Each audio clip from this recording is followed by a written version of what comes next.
Hi friends, మనం ఈరోజు నాటుకోడి బిర్యానీ ఎలా చేయాలో చూద్దామా.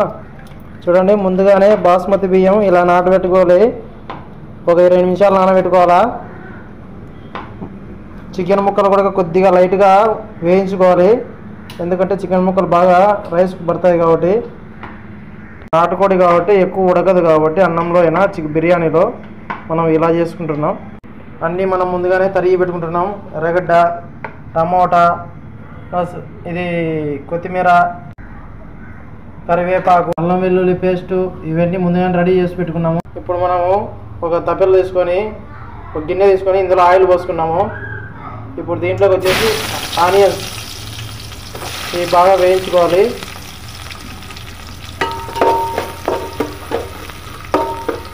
ఇవి బాగా వేయించుకోవాలి ఇలా కొద్దిగా ఎర్రగడ్డ ఆయిల్లో.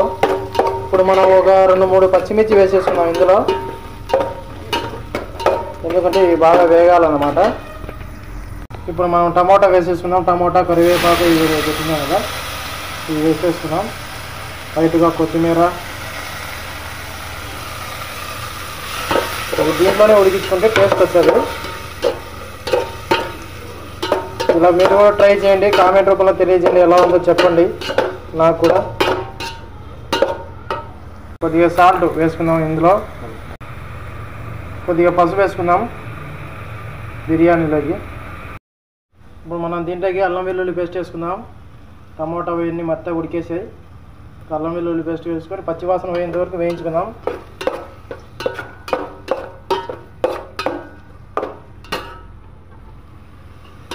ఇలా పచ్చివాసన పోయేంత వరకు బాగా వేయించుకోవాలా.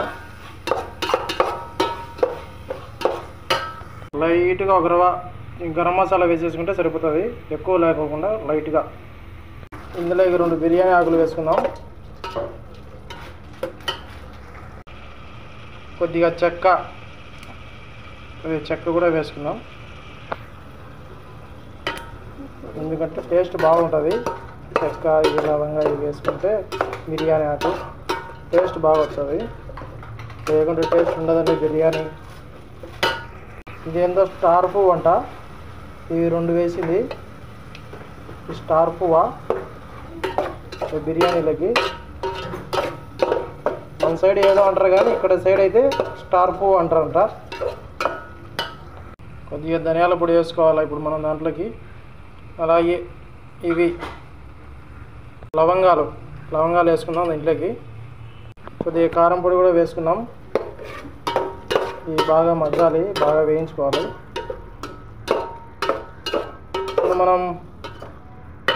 ఇప్పుడు చికెన్ ముక్కలు ఉడకబెట్టి పెట్టుకున్నాం కదా, కొద్దిగా లైట్గా వేయించుకున్నాం కదా, అవి ఇందులో వేసేసుకోవాలా. చికెన్ ముక్కలు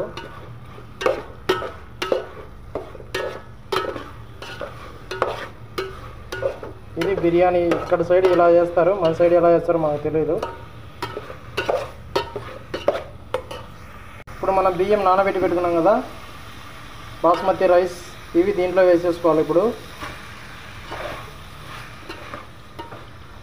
చూడండి, బాస్మతి రైస్ ఇందులో వేసేసుకోవాలా.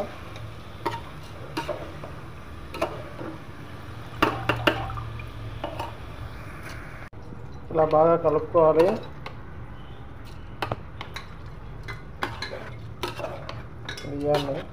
బియ్యాన్ని బాగా కలుపుకోవాలి. ఇలా అంతా బియ్యానికి పట్టేటట్టు మసాలా, చికెన్ ఇవన్నీ బాగా బియ్యానికి పట్టేటట్టు బాగా కలుపుకోవాలా. ఇప్పుడు ఉప్పు వేసుకుందాం దీంట్లోకి, తక్కువ అవుతుంది కాబట్టి అప్పుడు వేసుకుందాం. ఇందులో ఇప్పుడు వాటర్ పోసేసుకుందాం. కొలత మనం బియ్యాన్ని పోసుకుంటే అన్ని వాటర్ పోసేసుకుందాం. చూడండి, ఇది బిర్యానీ చాలా టేస్టీగా వస్తుంది. మీరు కూడా ట్రై చేయండి. ఇలా మన సైడ్ వేరు, ఈ సైడ్ వేరు కాబట్టి, చెన్నై సైడ్ వేరు, రాయలసీమ సైడ్ వేరు కాబట్టి బిర్యానీ ఒకసారి ట్రై చేయండి. చూడండి, బిర్యానీ ఉడికేసింది. ఇంకా చూడండి ఎంత చక్కగా వచ్చిందో బిర్యానీ, పొడిగా వచ్చేసింది.